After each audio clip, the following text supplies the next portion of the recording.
That's 3, make it 4 go down for TSM. Clean stuff off the start here for FaZe. That's the one thing TSM need to find a way to answer is when you go up against a team like FaZe, how do you combat their slang?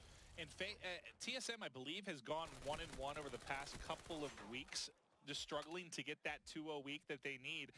Imagine if they get it done this week against Complexity and FaZe. That would be certainly impressive stuff.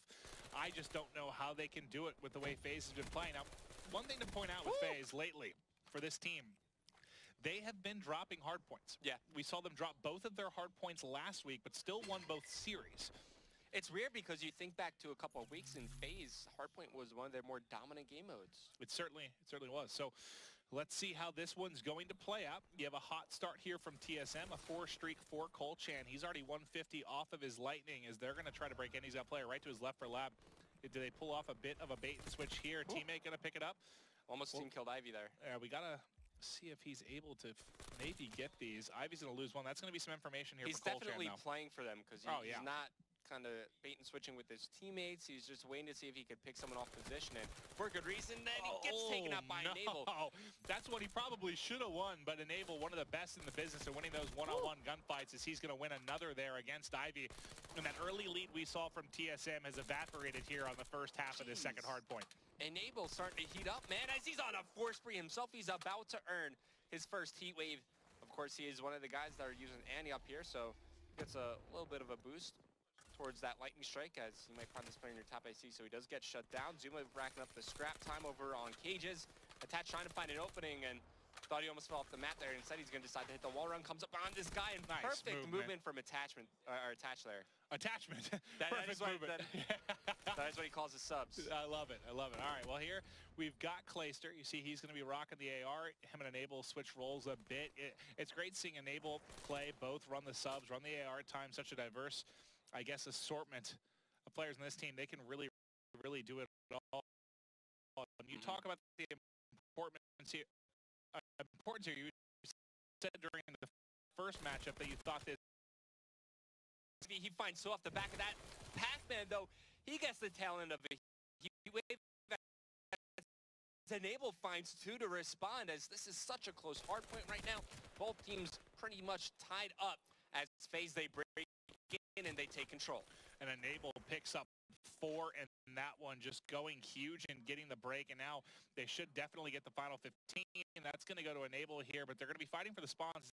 Everyone pushes over towards green. Colchan early on. You saw Colchan do a nice job, fell a little bit short, and now Enable's going to have his kind of second crack.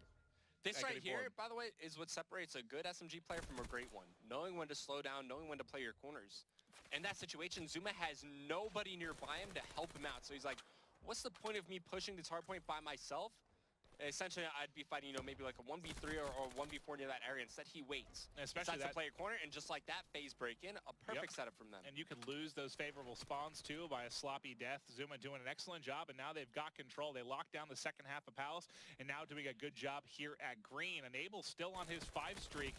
Can he pick up? How close is Enable's streaks now? He's got him. He's got all of them. I think he got the capture points on this hard point. That makes sense. Yeah. So he sets up nicely, and now doing an excellent job here. We'll see how he opts to use those streaks, but that TSM lead was evaporated. Now it's turned into a pretty nice FaZe lead. With only 10 seconds left. Still very close overall. Well, especially they're giving up the final 15. Too, yeah, this will be pretty close to a tie game here, Evan. So all about the rotations here on Breach, and Pac-Man, he is a player that we highlighted. He's struggling a little bit here, 3 and 12. Straight want him to put up some bigger numbers, but despite him having some struggles here, it's still a very close game. All right, now who's really shining for either side right now? Enable. You have Enable's going big. Attaches have a nice game as well. And then the other side, kind of Colchan and Ivy. But yeah, you do need Pac-Man. This is kind of the start we saw from Eggs, and you saw how difficult it was for Envy to bounce back and get something going in this one. So where is the Cerberus? It's what, the back of Lab? Yeah. Helping out that anchor player just to solidify positioning there. That'll mean that FaZe, they always have something there to contest for spawns, as the heat wave gets popped by Enable, but it's going to be Wheats. He breaks in, picks up 2. Attach responds with the 2. Can he make it 3? He cannot. Clayster now to follow up. Can he find these kills? Swaps over to the Arcade 5. Get some help from Enable, as just like that, 3 go down for TSM. It's going to be up to Pac-Man to contest here, but there's only 10 seconds. He does have camo to use in rotation over towards middle, but it's not going to work out there as FaZe. They're starting to turn up their slang. Yeah, and this is scary because this top hard point, not usually easy to get a lot of points in the first rotation, but the second side of this, I've seen FaZe really do an excellent job at times locking us down with a couple ARs, not even really allowing their opposition to get close to the hard point. It's the Hellstorm coming in, picking up a couple there, and now Wheats gets the break, but you can't allow FaZe to have a big hard point here, otherwise they're going to have, 80 to 100 point advantage going into the second hard point. Yeah, for sure. The Tempest gets shut down from TSM. It's going to be FaZe. More importantly, Enable now trying to lock down this middle hardpoint. Knows somebody's going to be challenging from that back door. Gets some help from Clayster, but in the middle of a reload, Wheat pushes in at the perfect time, and he's got the scythe to use now as he picks up two. TSM, they're a little bit out of it right now, but it's not over just yet. It's not an insurmountable lead by any stretch of the imagination, as TSM, they respond with a couple of kills, and they should be able to lock down this final 15 seconds. Well, I got some information from Jack just a second ago. It looks like TK 3-1 over Elevate. So wow. This is keeping things real interesting, because now we've got two upsets on the night already between that TK magic. CLG and TK.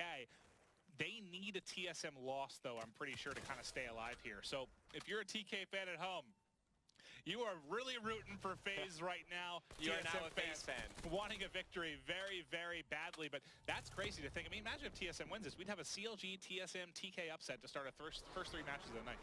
That'd be absolutely nuts. The lightning strike from Enable shuts down the scythe as he finds one more with the VMP before that FaZe looking to rebuild the lead that they had earlier in this game. Another heat wave available here for Enable as he's 25-12. And, I'm going to go out and say it's been a while since we've seen Enable drop these types of numbers, and it's good to see from him.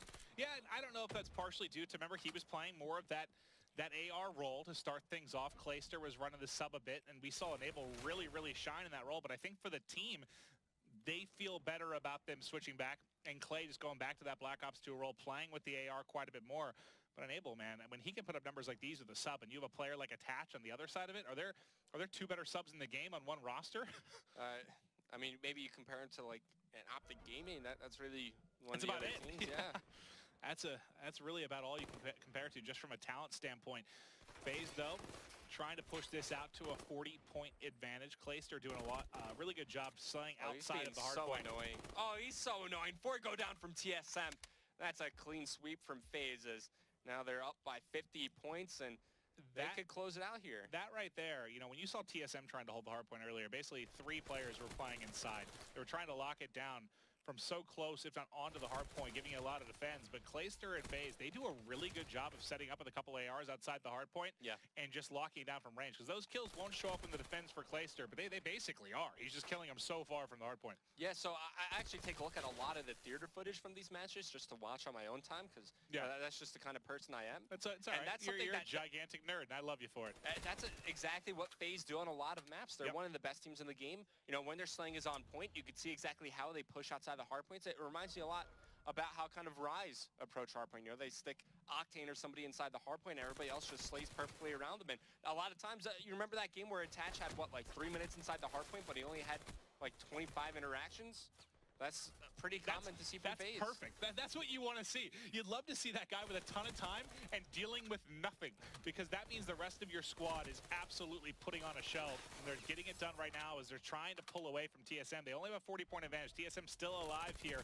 This is a little bit similar to what we saw in the last series, though, when Envy was trying to come from behind on CLG.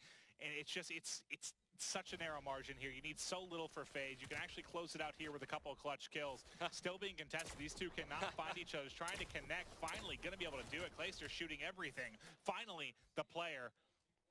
And TSM might be able to survive. Might be able to survive one more, But look, they got 3 guys near the former hardpoint. You need Pac-Man to go big here. He's unable to fight for the spawns, as you got Heat Wave available here on Enable. TSM will get some control, but just like that, FaZe, they break in, and they only need 5 more seconds now to close this one out. It's looking pretty good as Attach maintains control. Yep, should be able to close this out, like you said, just a couple more kills. And for me, dude, it's been the combination of Attach and Enable in and around the hard point, and then the ability of Zuma and Clayster to play outside a little bit more. But how many big breaks did we see from either Attach or Enable? Just getting 2, 3 pieces right around the hard point. Excellent stuff from them. It was Attach closing this out with a 3-piece. This is something that I didn't really even think about until just now, because FaZe had such early control on the hard point so many times. Because there's no fast hands, you get that kind of defender's advantage. Because then you just pre-aim that doorway. L triggering is that much more effective if you don't. It reminds me of like the vector meta of Ghosts, where everybody was just pre-aim vectors everywhere. It was kind of similar to that, where everybody's just pre-aiming